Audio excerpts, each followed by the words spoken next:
Hey, friends, welcome back to the show. I am so thrilled and so excited today to be in conversation with the one and only EbonyJanice Moore, a womanist scholar, a theologian, a minister, an author, an educator, Capricorn queen, and a manifester. And I loved our conversation. EbonyJanice has created and developed such a huge, incredible body of work, everything from the Free People Project to her book, All the Black Girls Are Activists, to Dream Yourself Free, Black Girl Mixtape. She's been a guest on several podcasts. She's also had her own podcast, multiple. One of them that I truly fond of even all these years later is Casually Brilliant, and I'm just so honored to have the time and the space to talk to EbonyJanice today. So without further ado, let's jump into the conversation. Hi everyone, welcome back to the Prolific Hub podcast. I'm your host Aaliyah Cheyenne, and I'm so honored today to be joined by the incredible EbonyJanice Moore. Hi EbonyJanice. Thank you for having me, Aaliyah Cheyenne. We'd love a first and middle name. Yes, we do. I'm so excited to have you on the show. I have, as we just talked about, I've been doing my homework. I've been learning all about just your work. And I actually was introduced to you earlier this year because I had an opportunity to speak with the incredible Lavon Briggs, and Lavon mentioned you in that conversation as well. And I was like, okay, I need to look into EbonyJanice and learn more all about her. So what an honor and how exciting it is to be in conversation with you now today. So before we jump in, I would love to turn it over to you to share a little bit more about who you are in the world today and introduce yourself. Who am I? My name is EbonyJanice. I go by EbonyJanice, which means you should call me EbonyJanice. And that really is my real life tagline that has come to me because experience says that you can tell people your name and they will still decide they want to call you whatever they want to call you. So there's that. And I am a free woman on a love journey. That is a very real and true for me. I guess the work that I do in the world is I'm a writer and a thought leader. Are you allowed to call yourself a thought leader? Yes. That's like I'm from the nonprofit world. That's what I love to say. It's like, am I allowed to call myself that? Well, the reason why I would call myself a thought leader is because I am contributing to an actual ethic around what it means to really think, I think, in this time. Because we have this social media focused, Google centered, learning. Everything is YouTube, Pinterest. You get your news from X, Twitter, Threads, et cetera, et cetera. And so there's teaching how to think isn't really a major part of our education system or process at this point. It really is just, you could just Google search it. You could just go straight to your phone and find that answer and go from there. And you don't really have to process it. You don't really have to, right? Like you could have a thought and have not thought. And so I think that calling myself a thought leader isn't necessarily me trying to be like, I'm in charge of all of this, but it's really me just saying that I recognize myself as one of very few people, certainly my peers, and I think are thinking in this way as well, but one of very few people I feel like who are consistently like, did you think that thought through? And who's a part of your intellectual lineage? Can you tell us who else has been thinking that, or who have you been thinking that with? And so a writer, a thought leader, and a master dreamer. And that is who I am for today. Yes, I love all of that. What you said is so important, especially because we're having so much conversation about how, like, in our education system, the babies are just not reading to the point that they need to be reading, or like not comprehending to the point that they need to be comprehending. A lot of adults don't have the comprehension skills that they should have, or like critical thinking skills that they should. So yeah, that's very important. So very, very important. It was my major grad school experience, honestly, was I feel like I really learned how to think about what I was thinking about. I experienced a lot of trauma in grad school in this, Yeah.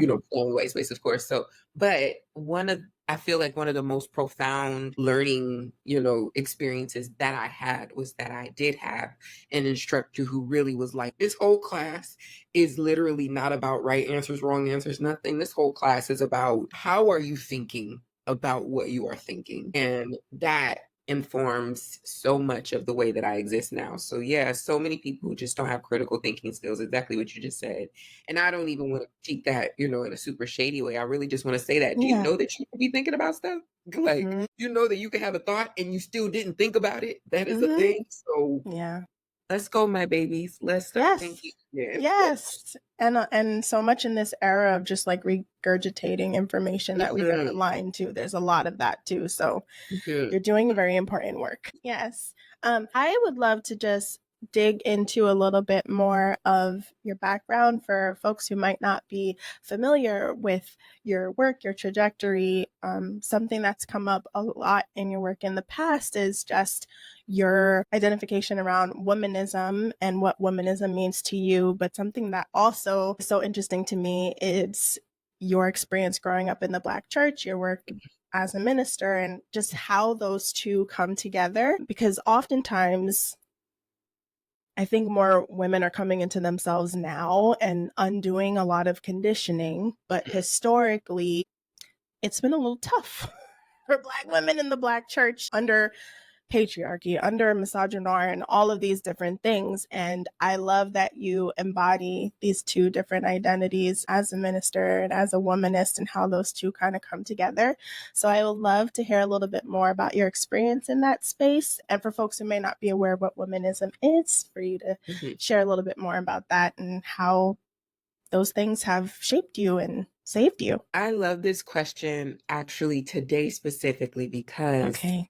just this morning, I realized that there is an ancestor whose name, I might cry, Oh, an ancestor whose name I need to lift in my prayer time and in yeah. my altar room that I honor, but I hadn't been saying his name. And it is Okay. the pastor of the church that I grew up at, Reverend Wow. Dr. Eddie N. Henry.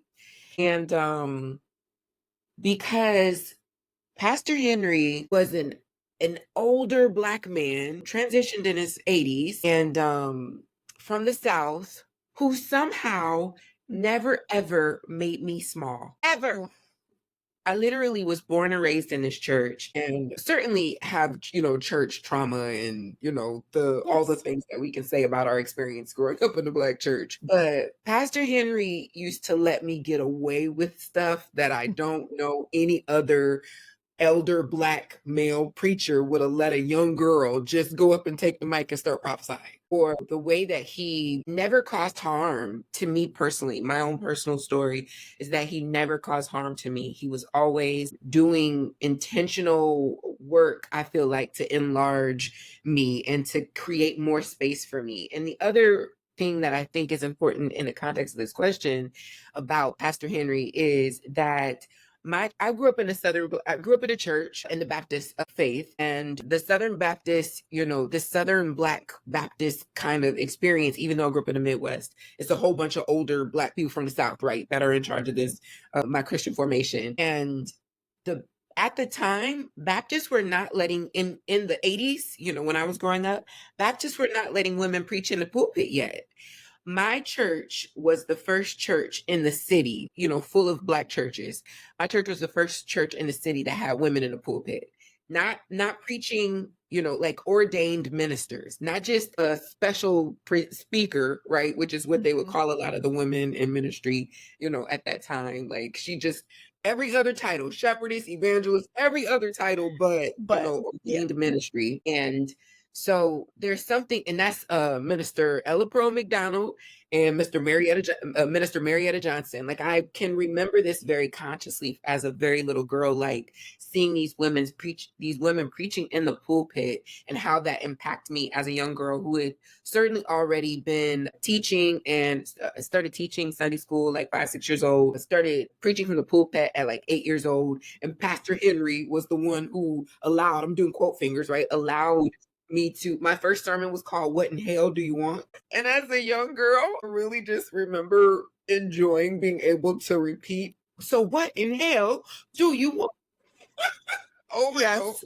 again. Yeah. And so I'm giving those examples really just to say that that is a major part of I literally just this morning was in my shrine room, in my altar room, praying, and I was speaking the names of my honorable ancestors who are very intentional Yes. about like what's happening in my life on an ongoing basis. I can feel them, I can see them, I'm experiencing them. And Eddie Henry came up and I was like, I need to say your name more often. So it's such a perfect question because how did I become a womanist? There was space for it when I was a little girl.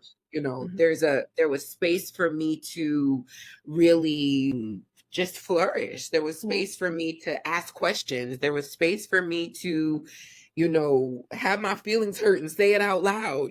There was space for that. And, I think that, so womanism very quickly, and I'm done with this part of the sermon. Remember I said that I grew up in a Baptist church. Baptist ministers are the main ones who will be like, and this sermon is about to be over and it'll be 30 more minutes of sermon, but that's not going to be me today. Feminism is a term that was coined by Alice Walker in her book, In Search of Our Mother's Gardens.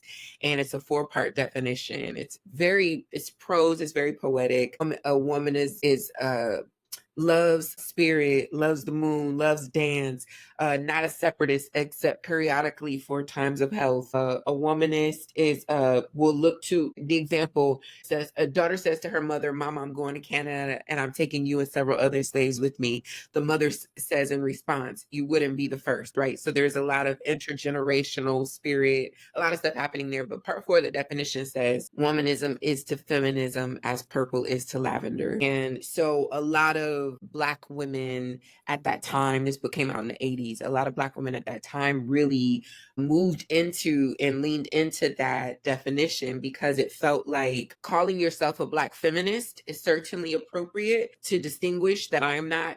When you think about feminism, this is not that. This is Black feminism. And then there's these group of women who were like, I would like to not be identified as a feminist at all because mainstream or white, I'm doing quote fingers again, white feminism is not a thing that I want to be in relationship with at all. Because ultimately what I'm saying is womanism is the deeper shade of purple. Womanism is the deeper shade of feminism. So when I came to womanism, it really was as a language that I could identify with. It really was because I heard Dr. Renita Weems, I heard, Dr. Monica Coleman, I heard these women preaching and teaching and started reading their texts. And I was like, literally, this is me. This is my life. I had always been a womanist. I didn't have the language for it, but there was space created for me, thankfully, by a Black man who, and it makes sense to me, he wasn't a super educated man at all, but I know for sure he probably would have been friends with Dr. James Cone, who was, the father of the Black liberation theology movement. I know that he felt very intentional about our Blackness and community and that our Black experience was giving us a different Christian experience than what other non-Black people were experiencing. And so just in closing to that, really, I had space when I was a child. And then when I got the language for it, it was just seeing these women who identified as womanist that really spoke to me. And I'm like, well, yeah, that's me. Sign me up for that title. Yes, I love that. Thank you so much for sharing that. And like, what a wonder and what a sweetness that is to be able to like recall that experience and just the timing of thinking about, that's so wonderful. Thank you so much for sharing that. I feel like I've also identified with the language of womanism and maybe the label before I even knew that's what it was called. But I got that introduction in like undergrad and I was just like, the history of white feminism and how it shows up in life right now, I don't feel included.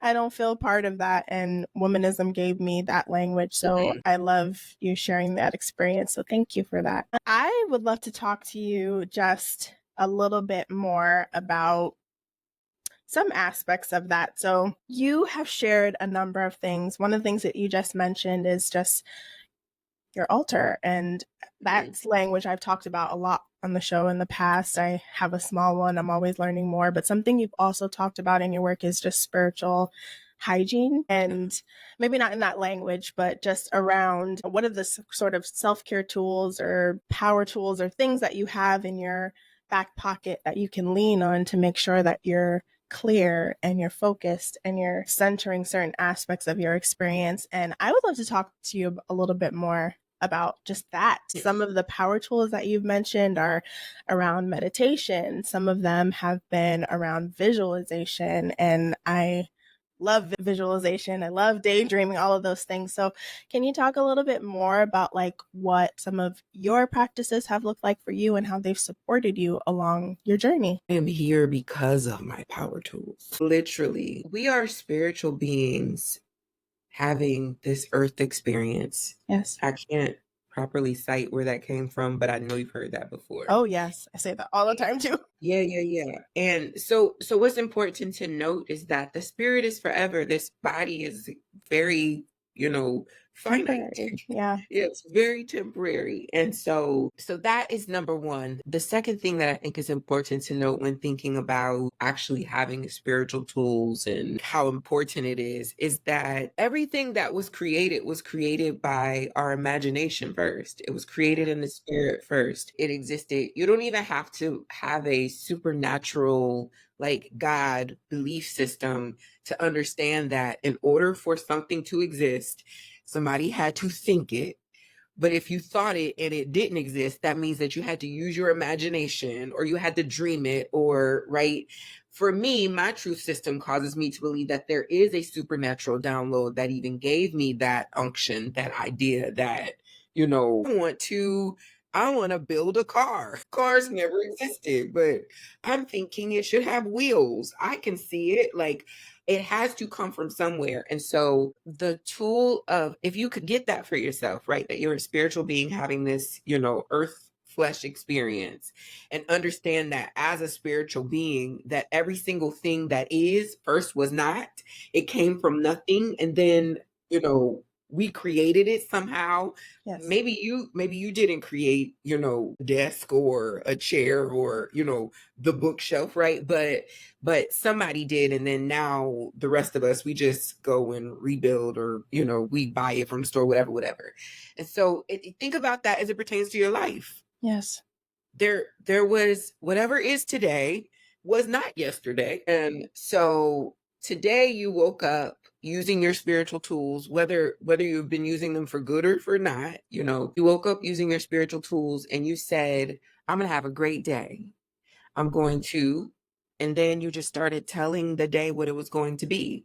And then you started walking in that. And some of that is habitual, you just roll out of bed, you go to the bathroom, you do your hygiene, you go get some coffee, whatever. Yeah. And some of it does have to be like, I haven't seen this yet, but I'm going to imagine that today is good because I'm going to do like this, like this, like this, like this, and like this. So you're creating it. So your imagination, is literally creating what your day is, and or the habitual behavior that is not great, if, we'll judge it as not great, is you've still been using your spiritual tools, and you woke up in the morning and you was like, everybody, I'm having a bad day already.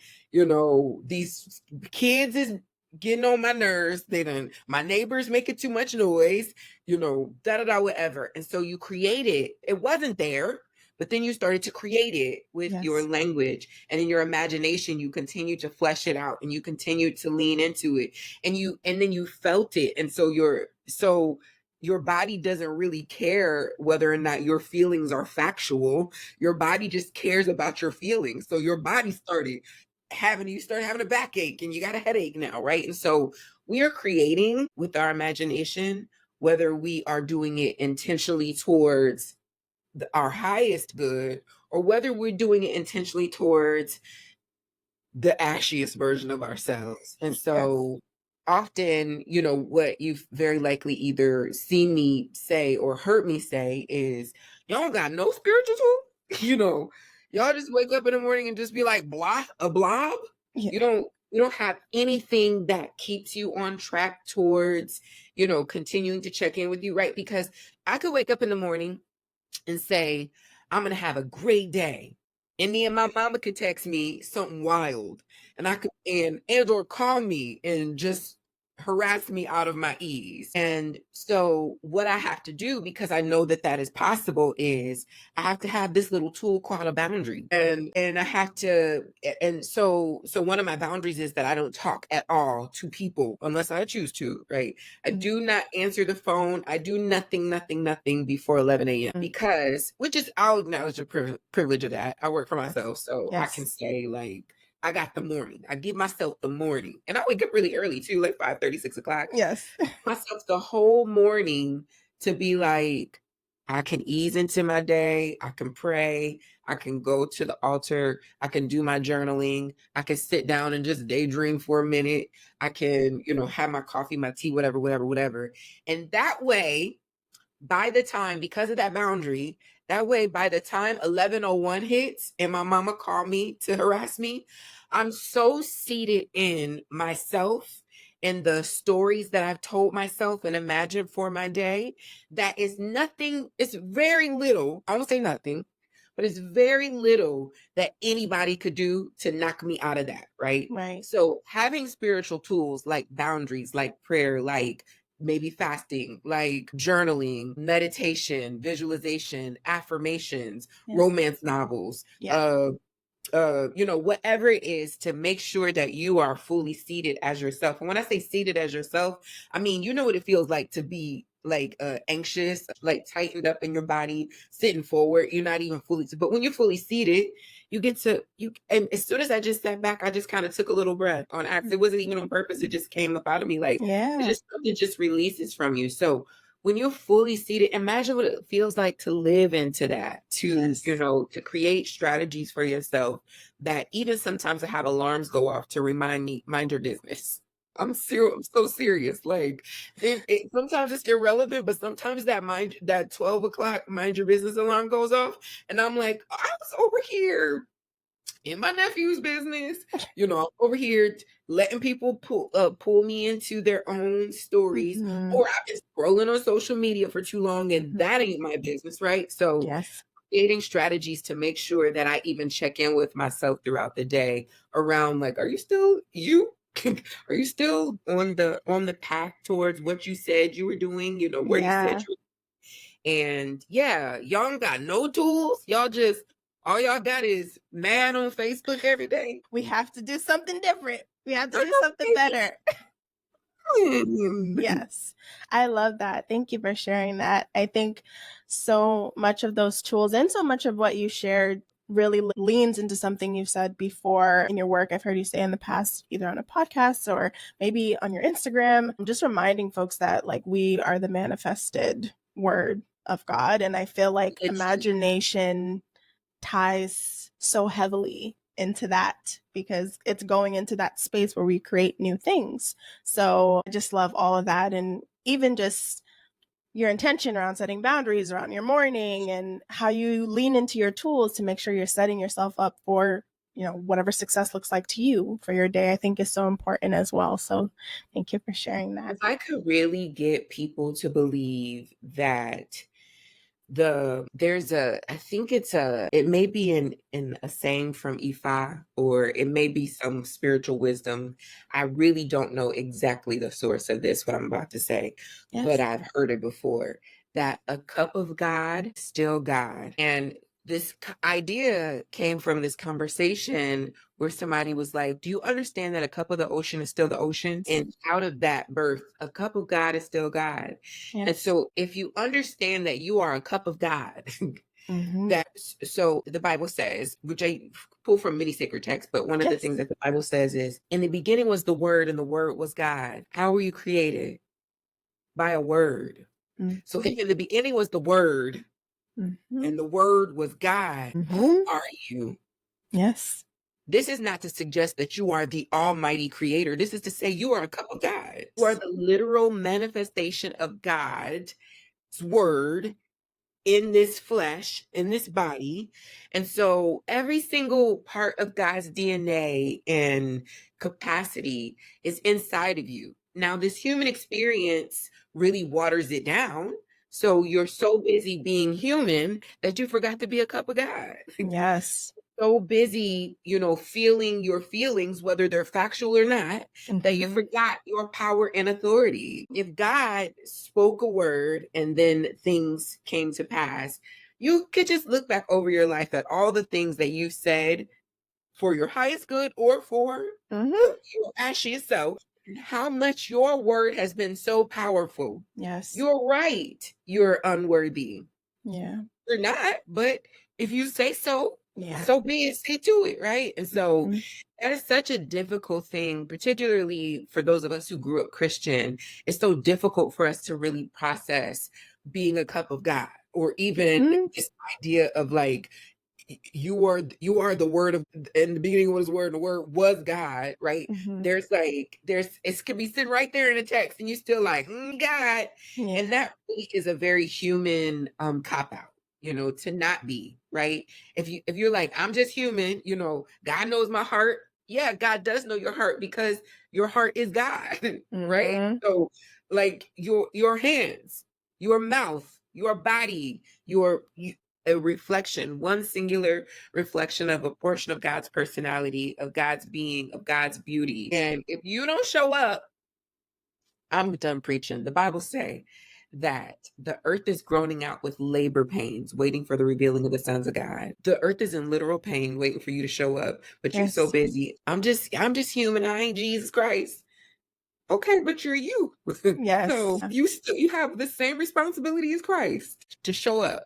Yes. So yeah. Cover God is still God feels so important. And I really feel like if I could really get people to understand how beautiful and enlarging and powerful it is to realize that you are not helpless, that your mouth, that your dreams, your imagination, your fantasy, literally is helping to create and co-create your experience and your existence. We could change the world. And I don't mean that, as a cute little platitude. Yeah, that's a very real thing. I've even seen that in my own personal life, when how I speak about myself or a situation or others, how that plays out, whether for good or for bad, based on my disposition, my attitude, and what I'm saying. So, and the karma be instant sometimes too, if it's not for my highest good. So, yes, that's so true. Spirit is really just like, okay, so be it. It's up to you. It's so neutral. Like the response is, the manifestation is so neutral. Even saying good, bad, that's the reason why I'm saying your highest self. Or your highest good, or towards your ashiest good. Yeah. It's so neutral. Yeah. Okay. This is never going to work out for me. Okay. Yeah. Sure. Right. Yeah. Thankfully, we get to experience the grace, of God. And I consider the grace of God like my grandmother's prayers, like I'm over here saying I can't. My grandmother was in 1983 speaking into my future saying, I absolutely will. My grandmother's prayers get answered, and I get canceled out because, girl, shut the hell up. Like, you don't even know what you're talking about. I can't. Shut up. Already covered. And then there's still a way that I could, undo the powerful, manifestation of what my grandmother, what my mother, what my elders have already spoken into existence for me. I can undo it by being like, I'm not good enough. And yes. I'm not, credible enough. Meanwhile, again, my grandmothers are in the eternal, like, shut the hell up. Please, you're undoing generations of deep prayer and spiritual work to make sure that your silly self was in position to be able to do it, and you sitting over there saying I ain't good enough. Yeah. Oh my goodness. What a perspective shift. That's so true. Thank you for that. I want to pivot slightly, but not completely, because you yourself have written a word. Because I've been diving into All the Black Girls Are Activists, and I've been enjoying it thoroughly. And it's so interesting to me reading it and reflecting on some of the things that you've shared in the past, because I know you've shared in the past that when you set out to write it, you really wanted to write a romance novel because of your love of romance novels. But I know it wasn't your intention necessarily for it to become what it did. But I also view it as just a love letter to Black women and Black girls. And I think in its own way, that is still, it may not be the romance novel we think about, but that's still a romance novel. And I think that's so profound. Yeah, I think that's so profound and so beautiful because it really is a love letter. And a lot of Black women and girls don't always feel affirmed in such a way. They don't always receive love letters in such a way. And I think you've written a collection of love letters in one incredible book. So I would love to talk a little bit more about that body of work and what kind of led you to the pivot along the way. Like, you set out with one idea, you wrote something a little different, but still was a love letter. I would love to just hear more about that journey and process for you. Yeah, it's really simple. Started kind of just brain dumping what was going to happen in this story and realized there was so much theory that I really wanted to flesh out, right? Like that. So for example, really this book was kind of, if it would have become a romance novel, it was going to be loosely based on a relationship that I was in at the time. And where I so there's this period, there's this moment that happens in this particular relationship where this man, my feelings get hurt. I'm healing so much because I used to say he hurt my feelings, but my feelings get hurt. My feelings get hurt, and he leaves for the day. We were long distance at the time, so I was in Harlem visiting him. He leaves for the day to go to work, and I buy myself a plane ticket and pack my things because I don't have to put up with this. I'm going home. Period. Okay. So he comes home from work and, we talk about it and he's like, well, I'm so sorry. I didn't realize that that's what happened. And it's a very genuine apology. And he sees that I'm really still leaving. And he's like, you're still going to leave? And I say, yeah, I am. Because this isn't what I said at the time. But what I was doing was I was teaching him a lesson. You don't treat me like that. So now here you go. Now you got to be without me for the rest of this trip. So I go home. I don't talk to him. That was a Wednesday night. I don't talk to him Thursday. No, I left that Thursday. I don't talk to him Friday.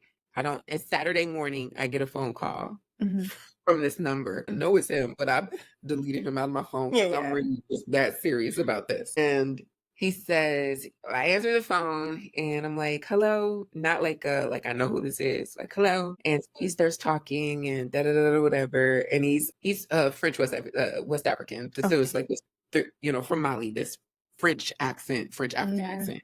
So he's like sweet, sweet, sweet, whatever. And then he could tell I kind of have like a little bit of an attitude still. And he says, did you delete my number from your phone again? Because I had deleted that again. Yeah. And I said, yes. And he says, can you please stop doing that? It really hurts my feelings when you do that. And that kind of like, maybe one of the most emotionally mature experiences that I had ever had with a man before, with a grown man, like to just be that vulnerable and that transparent about the fact that when you do that, it hurts my feelings. Can you stop that? And I want to give a little bit of that backstory because I feel like there are a lot of people, particularly a lot of Black women, that can really identify with this. Oh, yes. That I really have been doing the work of keep your heart 3 stacks, keep your heart, these boys are smart. Like I was kind of thug life when it came to you ain't gonna hurt me. And I was so like hard, like a wall to protect myself because I didn't know if it was possible to really be safe in a relationship for real, that, I could really be held and witnessed and feel my feelings and be vulnerable. And so I started looking for a coach because I'm a coach's coach kind of girl. Like, if you don't know how to get through this and you've never done this before and you don't have an example of it, you probably need a coach, so I started looking for a coach and I wanted to be a Black woman so bad. And I cannot find the kind of what I'm looking for specifically. I cannot find a Black woman. And I end up working with this white woman. And I'm very against this in the beginning because I'm like, I'm paying some money with the capital M. And I'm giving this white woman this money. I wish that it could be a Black woman. And let me tell you, it needed to be a white woman. Because what happened was I realized that Black women we didn't even have the language that this white woman, it was just her casual language. And So I came to the language of I really want a chance to be soft. That's what happened. Like Yeah. when we set our goals, the more she dug, the more I realized like what I want is a chance to be soft, because I realized that if I could have been soft in that moment with my ex, in that experience that we're having that day when I was still in New York, if I could have been soft, if I could have been vulnerable, if I could have whimpered, if I could have, if I could have been like, it hurt my feelings, but I didn't feel like I could do that. I didn't know if it was safe for me to do that. I could just go to like, oh, I don't have to put up with this. I'm just gonna go home. You ain't gonna treat me like that, and I'll show you. And so I knew that the only way that that particular relationship was gonna survive is if I figured out how to be soft. Yeah. And so I wanna close out that white woman piece really quick. Yeah. I give this example very often. In one of our sessions, she was telling me about how her and her partner, one of their major issues is that she's messy and he's not. And so she's like, he'll come in behind me and it'll be like a fork on the sink after I've been cooking. And he'll be like, can you make sure on the counter? And he'll be like, can you make sure to put the fork in the sink? And she's like, this has happened several times. And then one day I decided, instead of getting into my head and being like, don't talk to me like that, she said, I decided to just stay in my heart. She says, so I just stay in my heart and I'm feeling my feelings. And it really makes me sad that he is like telling me to put this fork in the sink. So she says, I go upstairs and I start sobbing. Like I just crawl into a little ball and I just start sobbing. Now, meanwhile, I'm listening to this story that I'm paying money to hear. Yes. And I'm thinking, But get to the point, girl. Like that fork in the sink, girl. That's all you gotta do. Put the fork in the sink. And then she just did part of the story where he comes upstairs and he just holds her and just lets her cry and whatever. And then they talk through it. And when we got off the phone, or when we got off that call, I was still a little annoyed. And then I thought about it. I'm gonna cry about putting a fork in the sink. I want, like, I don't even know it's not a thing that I would naturally do. And then to a certain extent, even all these years later, it still feels a little silly to me to think about, crying about in a sink. Yeah. But what I know about this white woman and the kind of privilege about crying about putting a fork in a sink is that she has access to a vulnerability and the possibility to call in something to her that I never had access to, because it never crossed my mind to cry about putting a fork in a sink. Right? Yeah. That here I am in this relationship with this man who certainly, to this day, probably, if I cried about the fork in the sink, would absolutely hold me, make a safe space for me, make vulnerable, make it okay for me to be vulnerable. But for so many of us, which is the reason why I knew that I needed to flesh out the idea of softness, I can't just write this romance novel about being soft, because a lot of us would read that and misinterpret it. Look at the way that talk about softness on social media. Yeah. We're not talking about the same thing, right? Yes. So how could I talk about softness, particularly as a Black woman, a Black heterosexual woman in relationship with a Black man? How could I talk about softness without all of our trauma coming up in our, shared relationship with Black men? Like, how can I talk about this without all the homies being like, girl, give me a break. These niggas need to whatever.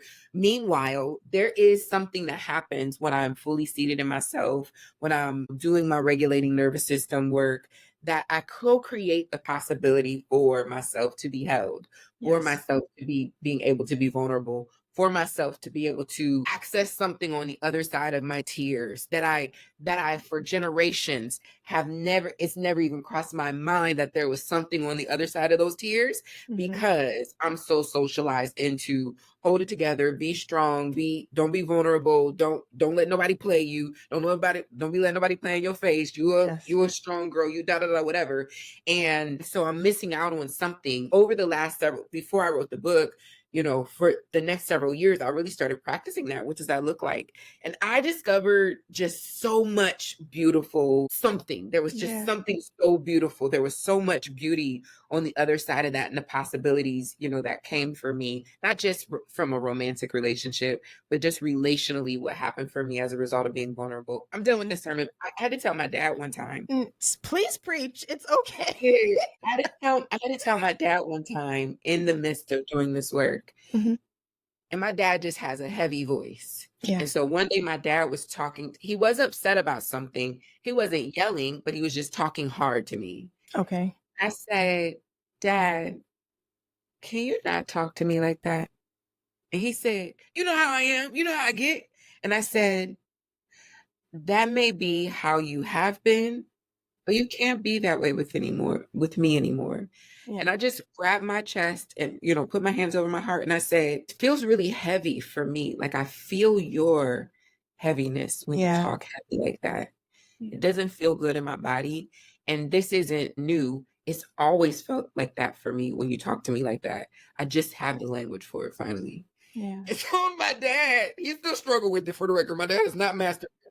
My dad is not mastered this. My dad is a 50-something-year-old black man from rural Mississippi, so he's not mastered gentle parenting.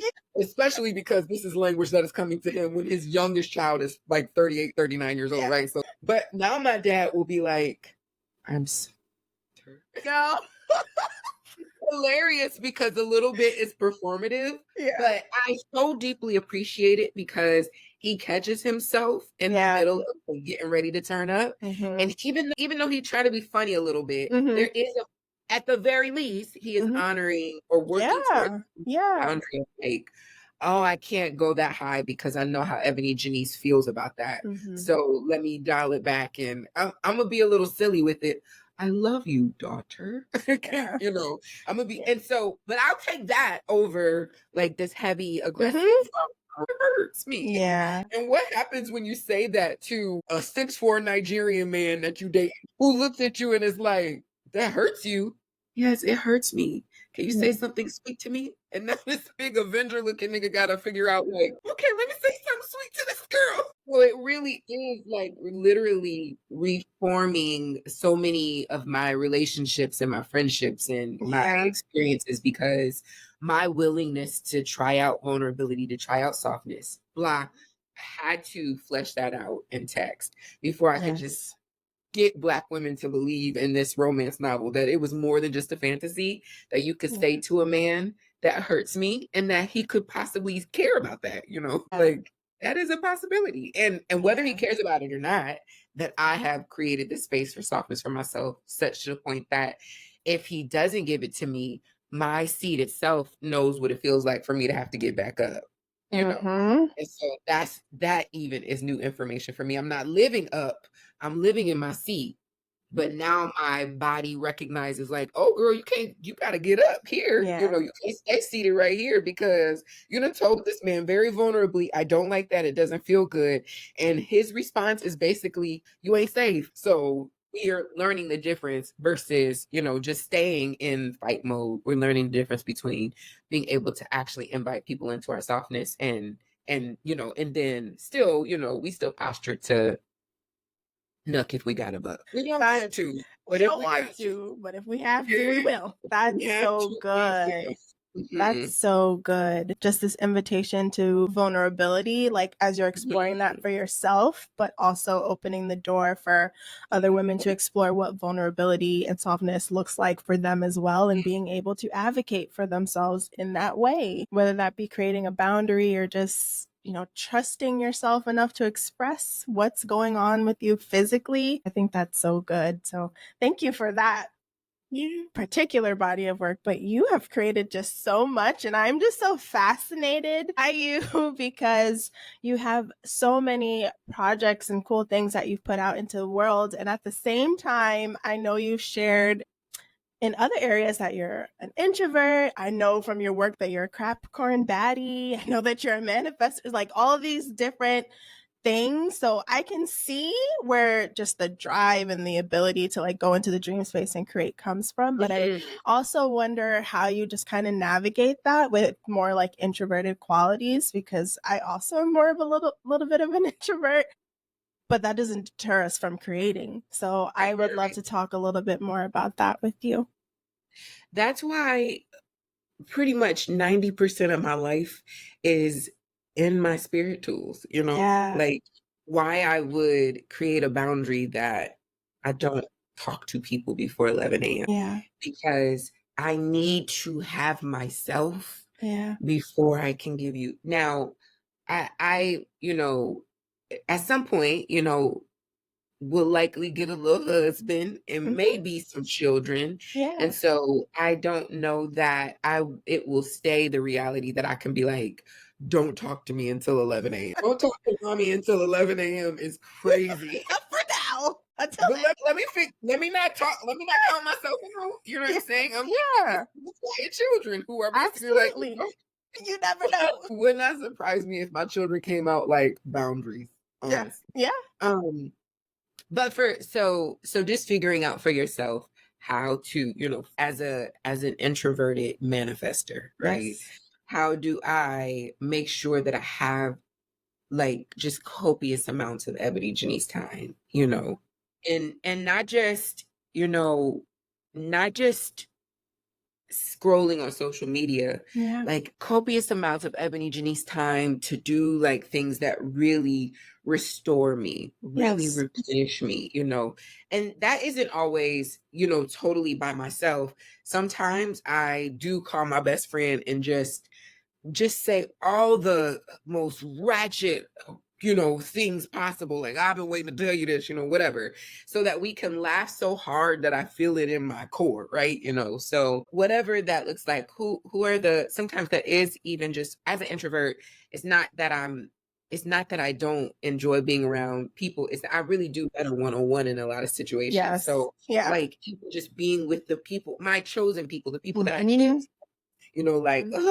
let's just love each other. Just so that's a major part of it. Like, how am I creating and, putting out so much work over the years is because I've learned that about myself, that if I don't have the time to myself for myself, even after I go out, if I'm out like traveling or doing a lot, when I get home, I can't just go back to business as usual. I need a day to recover. Please don't talk to me. Don't need anything. Don't ask me for anything. In the event of an emergency, try Jesus, 911, or witchcraft. Those are your options because I cannot help you right now. Yeah. Copious amounts of EbonyJanice recovery time is just built into my day, and depending on what my schedule is, I just kind of flesh it out from there. And I acknowledge my privilege to be able to say, like, don't talk to me till 11.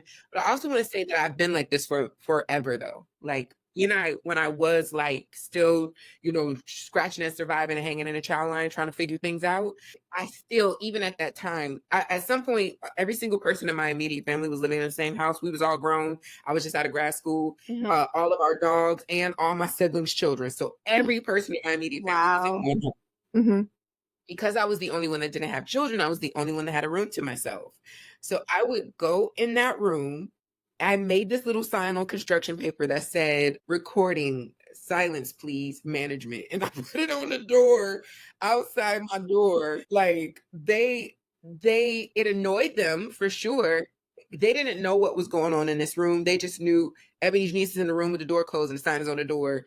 Let's at the very least try to, be quiet for a minute. Yeah. And I was just needing that time. Sometimes I was working on my podcast. Sometimes I was, sometimes I was just laying in the bed being quiet, and I just need that sign on the door so nobody would Herb you. 9,000 people in this house. Yeah. Gonna have a minute, right? Yes. So even like I said, I'm acknowledging the privilege of this moment, but there is like a deep focus on my higher self is well rested. So now in this moment, while I'm still trying to figure out how to get to the most rested version of myself, I will force myself, and other people to respect that I need at least 25 minutes to myself. And that's just going to be what it is. And there's nothing you can do to step over that boundary. Like, literally, be on the side of that door. It is not one thing you could do to make me not take these 25 minutes. I'll put my earbuds in and let you stand there and talk to yourself. And I think in creating those spaces and those moments and those times for yourself, it also allows you to just kind of fully go into imagination and creation mode. And you've developed so much incredible work, from the Free People Project to all the Black Girls Are Activists and beyond, like so many incredible things. Recently, I was just kind of going into the archives and listening to Casually Brilliant, like all these different things that you put out into the world. And I would just love to talk about some of the themes that I've heard come up in a lot of these different aspects of your work, just around dreaming and resting and playing for Black women, around softness and all these other things. So just to kind of circle back to daydreaming and visualizing, like, why do you think that's so important for Black women to create space for now, especially in a world that is so busy and there are so many things on our shoulders, when we don't feel like we have capacity to dream or visualize? Why do you think that's so important for us?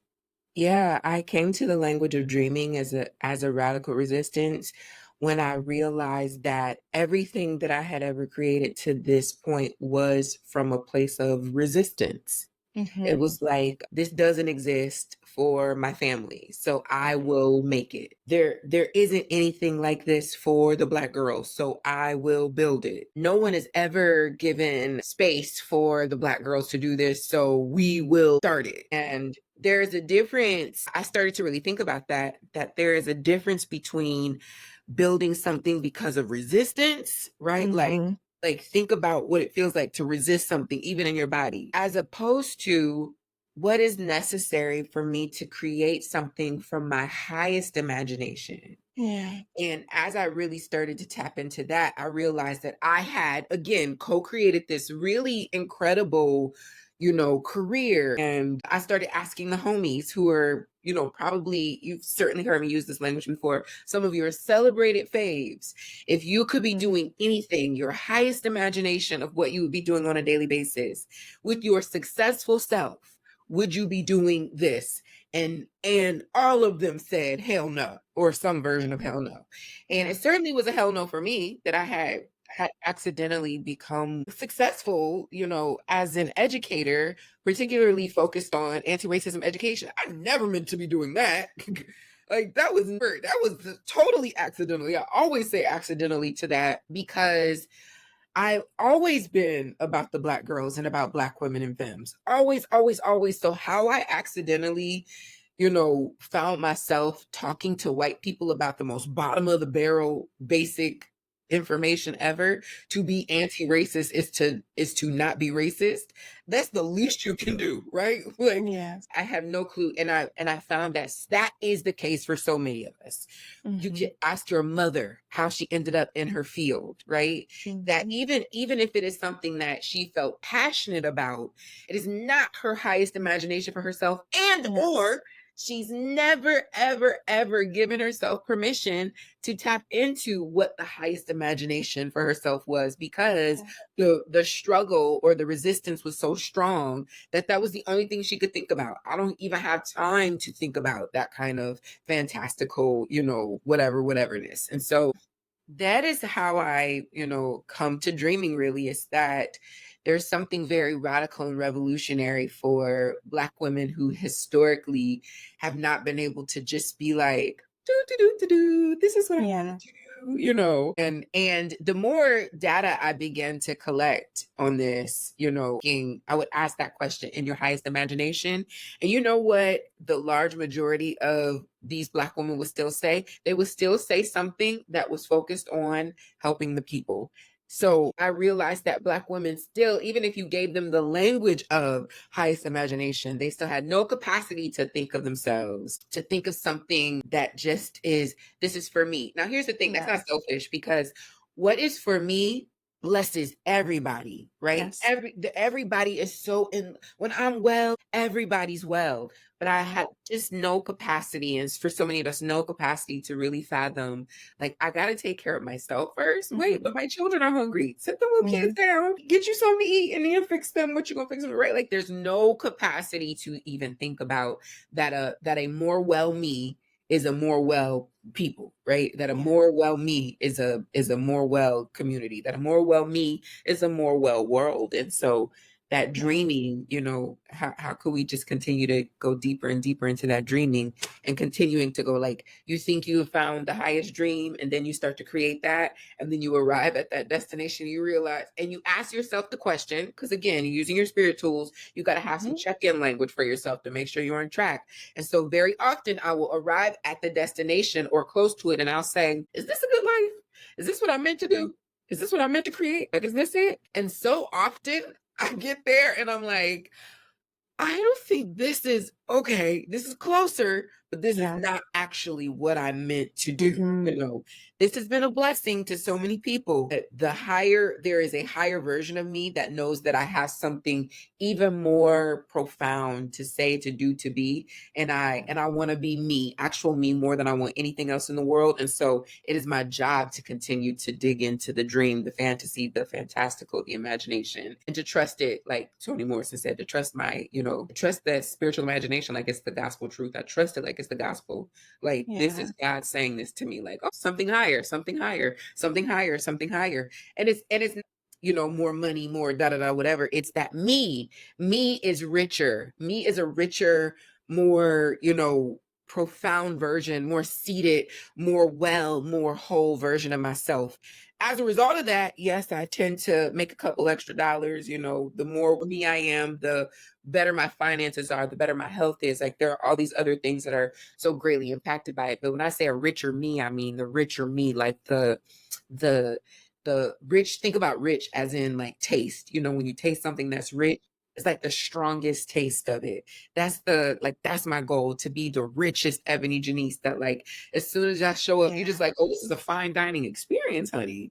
This is not, you can't get this at, the local Aldi. You gotta go to to them stores that you don't even know the names of them. It's only one of them. It's called let me stop trying to make up a grocery store, but I'm talking about. Yes.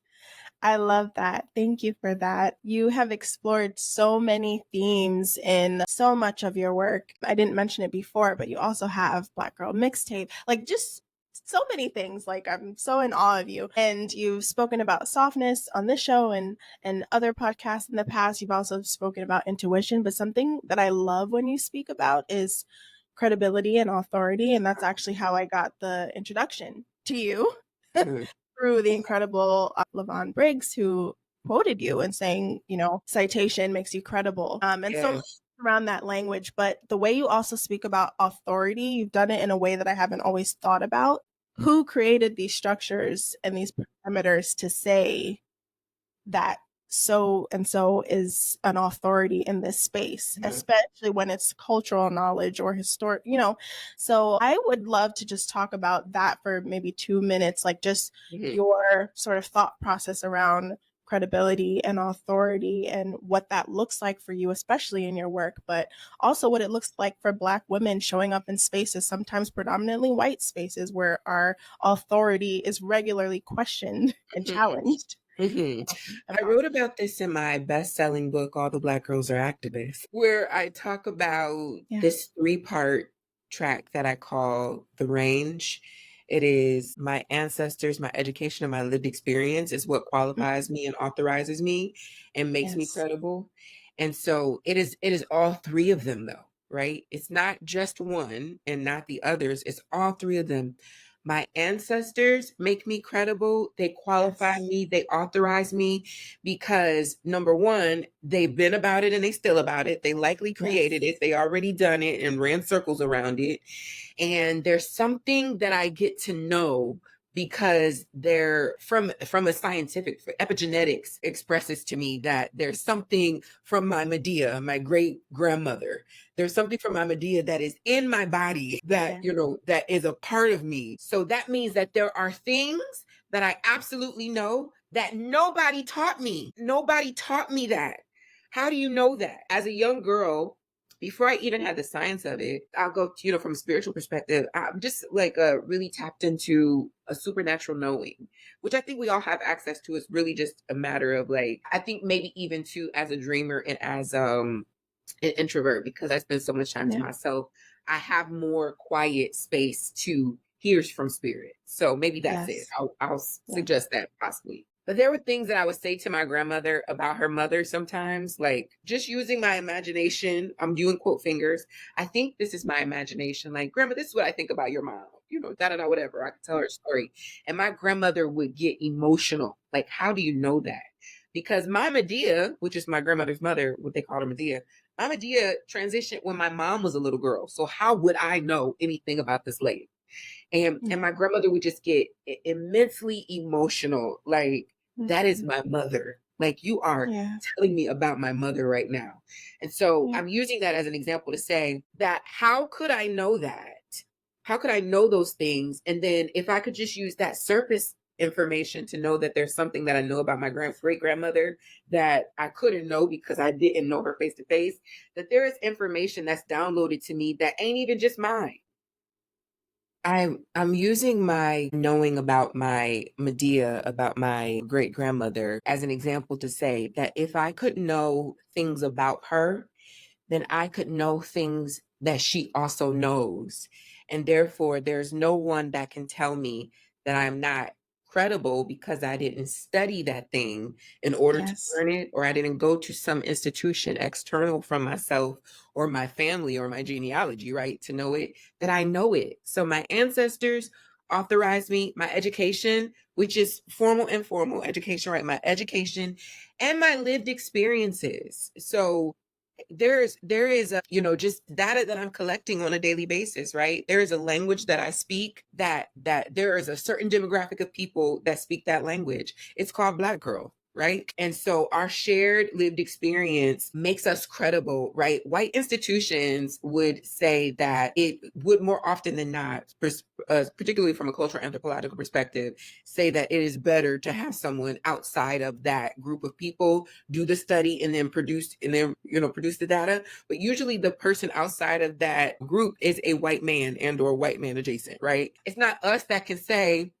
even if we gave you access to our group, you still wouldn't be able to properly articulate what it is that we were saying, because there's still coded language in our body movement. There's still coded language in, in the way that we express ourselves, right? It's just still coded language. You could deeply initiate yourself and enmesh yourself as much as possible into this group, and you still wouldn't understand it. So therefore, the authority on this topic is me, right? Yes. My lived experience makes me the authority. And I, in closing to that, I really come to that three parts of my ancestors, my education, my lived experience is what qualifies me and authorizes me, because there are times when there is no institution that has ever existed and or will ever exist that can prove to me that I don't know the thing that I just said I don't know.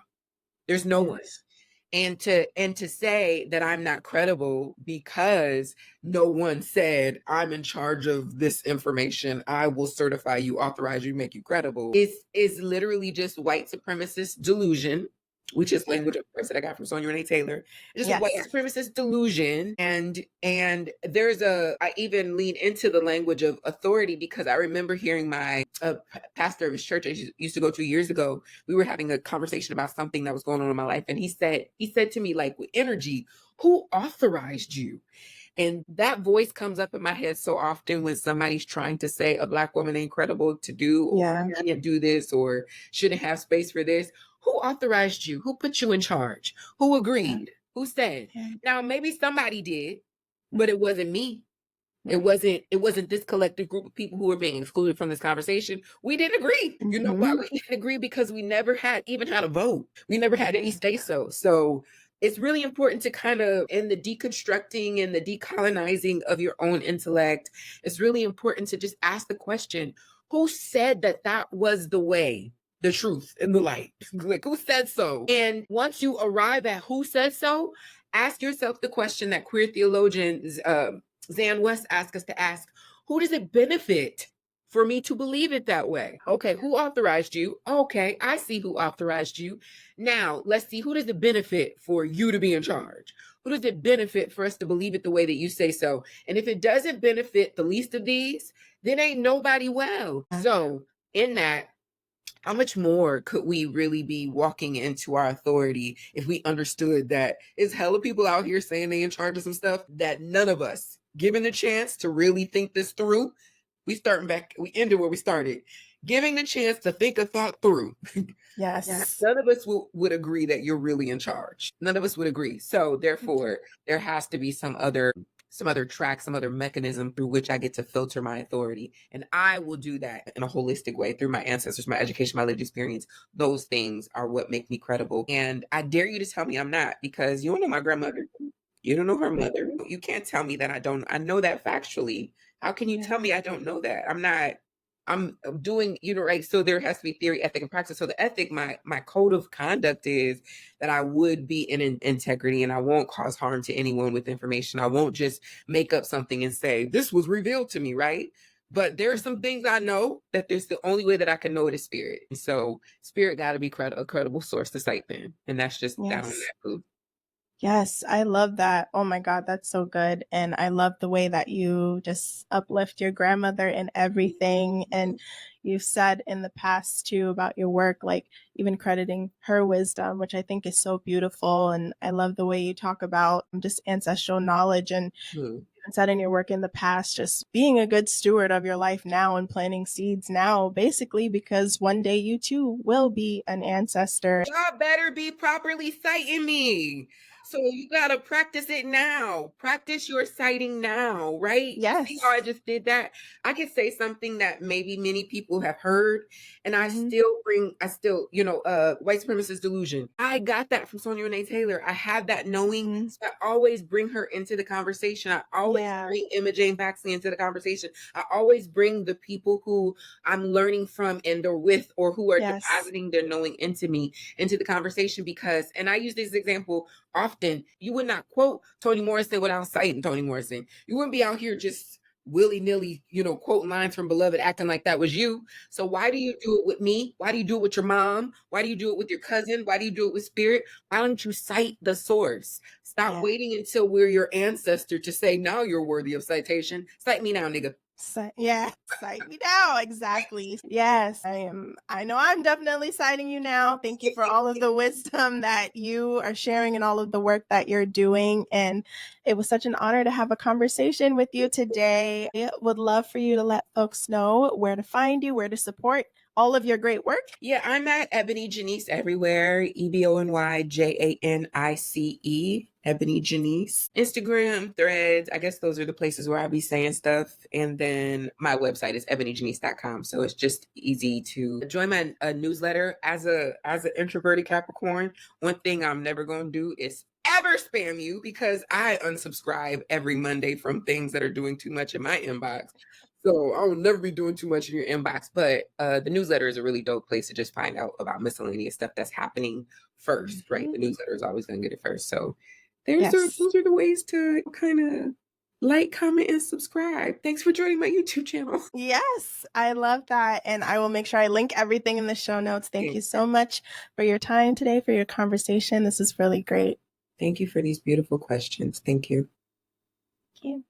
Hey, friend, what an incredible conversation with EbonyJanice. EbonyJanice, thank you so much for coming onto the show, for sharing more of your work, your wisdom, and just more of who you are, and letting your vibrant personality come through. So thrilled and so honored to speak with you. And I'm so happy to share this episode with our listeners of the show. One thing that I've heard EbonyJanice say in her work in the past is that she is working hard to plant seeds now for future generations to reap someday, for future generations to benefit from, and the life that she has created for herself, that she is continuing to create for herself, the principles and the practices and the spiritual tools that she is using in her life right now are planting so many powerful seeds, not just for herself, but for those of us who come in contact with her work, those of us who are learning from her.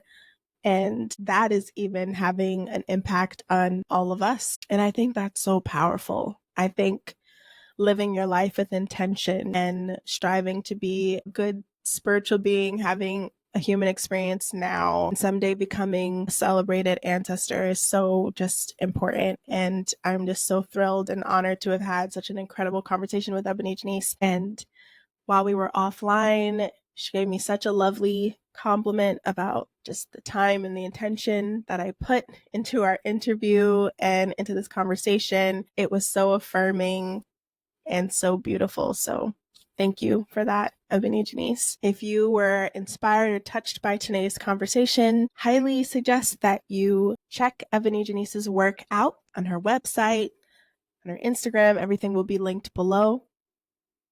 and lean into her work, lean into the wealth of knowledge and the wisdom, and support her great work. She is doing really incredible things. All right, friend, thank you so much for tuning into this episode, and I will catch you on the next one. Bye.